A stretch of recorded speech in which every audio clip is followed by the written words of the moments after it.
सबसे बड़ी खबर यह है कि Donald J Trump United states of America super power का प्रेसिडेंट, ताकतवर तरीन इंसान, बहरहाल बहुत सारे हवालों से डिस्क्रेडिटेड बंदा। भारत को आर्थिक तौर पर कुचलने की स्क्रिप्ट लिखी जा रही थी, धमकियां दी जा रही थी, फाइलें लिखी जा रही थी, लेकिन उसी वक्त प्रधानमंत्री मोदी ने एक ऐसा दांव चला कि पूरा अमेरिका हिल गया। जिस ब्रिटेन ने कभी भारत पर राज किया था, आज वही ब्रिटेन भारत की ढाल बनकर खड़ा हो गया है। पाकिस्तान का मीडिया नाज़रीन इसके ऊपर चीख रहा है, उल्टी छलांगे मार रहा है कि जनाब इसने तो खित्ते के डायनामिक्स बदल कर रख दिए हैं। ये होती है डिप्लोमेसी, ये होती है सफारतकारी। अमेरिका धमकियां दे रहा था, तब भारत पर्दे के पीछे सबसे बड़ा मास्टर स्ट्रोक तैयार कर चुका था। जिस ब्रिटेन ने कभी भारतीयों को कूली समझा था, आज वही भारतीय आईटी प्रोफेशनल्स और डॉक्टर्स के लिए रेड कारपेट बिछाने उतर चुका है। भारत जनूबी एशिया के उफक पर एक बार फिर अस्करी, सफारती और जुग्राफियाई सियासी तवाजुन मौजूए बहस बन गया है। जब दो ताकतें दिफाई ताउन में बंधती हैं तो उसके असरात महज उन्हीं दोनों ममालिक तक महदूद नहीं रहते।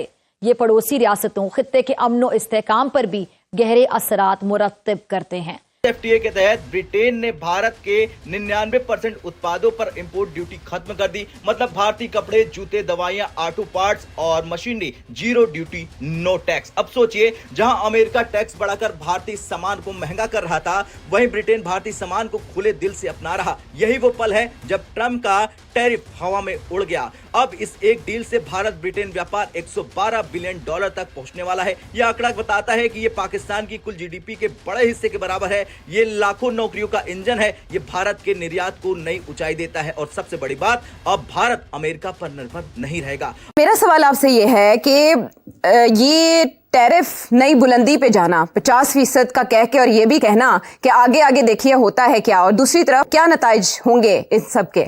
आयशा, बहुत से सवाल इकट्ठे हो गए हैं डोनाल्ड ट्रंप की जो पॉलिसीज हैं, और वो फोकस इस वक्त जो अनफॉर्चुनेटली हो रहा है वो इंडिया के ऊपर हो रहा है। क्यों इंडिया इतना इंपॉर्टेंट हो गया डोनाल्ड ट्रंप के लिए? देखिए, बुनियादी बात क्या है, एक दुनिया ट्रेड के मसले में फंसी हुई है ना एक दूसरे के साथ, इसके बगैर गुजारा नहीं है। कम से कम 100 अरब की एक्सपोर्ट करता है भारत अमेरिका को, $100 अरब की। अच्छा, अब ये $100 अरब के अंदर अगर कमी आती है कहीं ना कहीं पे, तो तकलीफ तो थोड़ी सी होगी उनको। भारत यही नहीं रुका। जब अमेरिका दरवाजे बंद कर रहा था, भारत ने अमेरिका के पड़ोसियों को ही दोस्त बना लिया। मैक्सिको अमेरिका का बैकयार्ड, भारत का नया ट्रेड पार्टनर। अगर अमेरिका सीधे भारत से नहीं खरीदेगा, भारत मैक्सिको फिर अमेरिका तक जाएगा। इसे कहते हैं ट्रेड डिप्लोमेसी का चक्रव्यूह। चिली और पेरू लिथियम, कॉपर और क्रिटिकल मिनरल्स भारत की ईवी इंडस्ट्री को सीधा बूस्ट डोज देंगे। सबसे जरूरी सवाल, टेक्सटाइल, लुधियाना, तिरुपुर, सूरत, काम की बाढ़, लाखों नौकरियां, आईटी सेक्टर, वीजा की समस्या, लंदन और मैनचेस्टर में नए हब खोल दिए गए। ऑटोमोबाइल सेक्टर की बात करें तो भारत में बनी कारें ब्रिटेन की सड़कों पर बिना अतिरिक्त टैक्स के। मेक इन इंडिया को अब तक का सबसे बड़ा बूस्ट मिला। ब्रिटेन को देखकर यूरोप घबरा गया। अब ईयू एफटीए की रफ्तार तेज कर चुका है। जर्मनी, फ्रांस, इटली अलग अलग डील करने की कोशिश में है। साल 2026 में भारत स्वीट सॉफ्ट पर खड़ा है। हर किसी को भारत चाहिए। खबरें बताती हैं कि ट्रंप प्रशासन बौखला चुका है। क्यों? क्योंकि टैरिफ वाला दांव उल्टा पड़ गया। भारत को नए खरीदार मिल गए, अमेरिका को नुकसान ज्यादा हो गया। और अब अमेरिका के पास दो ही रास्ते हैं, बराबरी की डील कर लो या भारत को सुपर पावर बनते देख लो। दोस्तों, जैसे ही अमेरिका के नए एम्बेसडर भारत आए हैं, उन्होंने आते ही लगता यह है कि अमेरिका और भारत की जो पार्टनरशिप है उसके ऊपर काफ़ी गहरा काम करना शुरू कर दिया।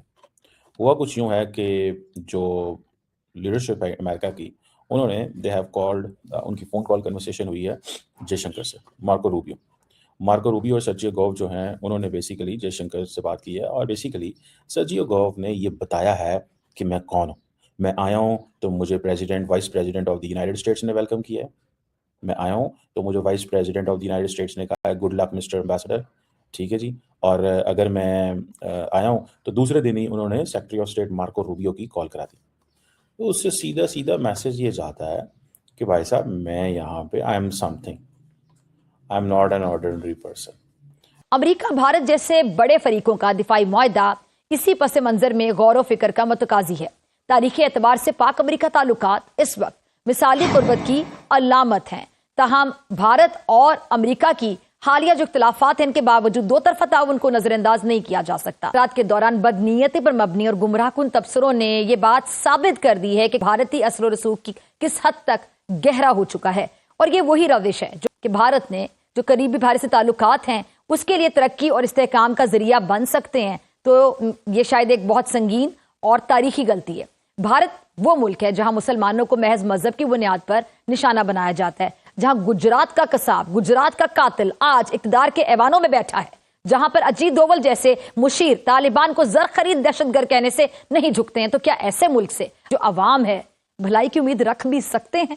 भारत का मकसद तीर नहीं है बल्कि पाकिस्तान का मुहासरा है। वो मशरिक और मगरिब दोनों समतों से पाकिस्तान को दबाव में लाना चाहता है।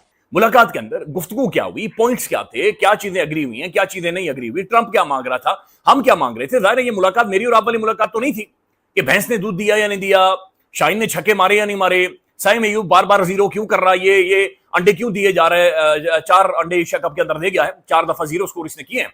तो ये मुलाकात तो नहीं होती, ये एक ऐसी मुलाकात है ना फिर जो कि ज़ाहिर खित्ते के हवाले से होती है। इसके बाद पॉलिसीज बनती है, उनके ऊपर अमल दरामद होता है, इसके ऑप्टिक्स बहुत बड़े होते हैं और इसके ऑप्टिक्स, ये जो मुलाकात हुई इसके ऑप्टिक्स बहुत ज्यादा लाउड है, सेलिब्रेट किया जा रहा है, एक बड़ा एक जबरदस्त किस्म का एक एटमॉस्फेयर बना हुआ है जहां पर सर्दियों में लोड शेडिंग हो रही है पाकिस्तान में, विच मीन्स कि हमारे हालात बहुत बुरे हैं।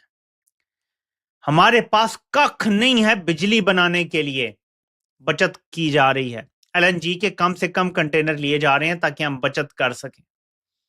बिजली कम बन रही है, पानी वैसे ही इंडिया ने हमारा कम कर दिया, तो जो पन बिजली है हमारी उसकी तो वैसी पैदावार नीचे चली जाती है सर्दियों में, तो इंडिया पानी भी बंद कर दे तो और नीचे चली जाती है। पाकिस्तान बहुत बुरे हालात से गुजर रहा है इस टाइम। नमस्कार दोस्तों, जय हिंद। दोस्तों, अमेरिका सोचता था कि हम भारत पर टैरिफ लगाकर भारत को अपने आगे झुका लेंगे, क्योंकि भारत का ट्रेड अमेरिका के साथ 100 अरब डॉलर का था और यही सोचकर उसने भारत पर इतनी भारी टैरिफ लगाया कि भारत हमारे आगे झुक जाएगा और अपने मार्केट हमारे लिए खोल देगा। लेकिन पीएम मोदी ने ऐसा चाल चला कि उसके चाल में ही फंस कर रह गया ट्रम्प, क्योंकि भारत ने अमेरिका के दोस्तों के साथ ही दोस्ती कर और अपने जितने भी ट्रेड थे वो सारे रास्ते खोल दिए और जितना ट्रेड अमेरिका के साथ होता था अब भारत उसके दोस्तों के साथ करके अपने घाटे को पूरा कर रहा है। और ये देखकर अमेरिका अब बेचैन हो उठा है और भारत से विनती कर रहा है कि किसी तरह से भारत और हमारे बीच रिश्ते सुधर जाए और उसके लिए सर्जियो गोर को भारत भेजा गया। दोस्तों, वीडियो पसंद आए तो वीडियो को लाइक करें, शेयर करें और चैनल को सब्सक्राइब करें। तो हमें इंटरनेशनली बड़ी मदद की जरूरत है और उस मदद के बगैर ये रजीम नहीं चल सकती। तो एक चीज़ तो थोड़ी सी ये आपको जहन में होनी चाहिए। दूसरी चीज़ ये है कि इंडिया और अमेरिका के जो ताल्लुकात हैं उसमें अमेरिकन डू फील के चाइनीज़ भी काफ़ी हद तक एंटर हो चुके हैं और इंडियन समझते हैं कि हमें we can't trust any more the United States, so we need to have new partners. बहरहाल अब क्या बात हो रही है कि क्योंकि वो आपको पता है रिक जैसा प्लेटफॉर्म, रशिया इंडिया चाइना जैसा प्लेटफॉर्म जो है वो बन रहा है, या एटलीस्ट कन्वर्सेशन उस पर हो रही है। अब देखिए, जो US secretary of state Marco Rubio ने बात की है, वो जो रीड आउट आया है अमेरिकन रीड आउट, उसमें पहली बात तो यह है कि जी हम इंडो पैसिफिक की बात करते हैं, इंडो पैसिफिक की बात करते हैं।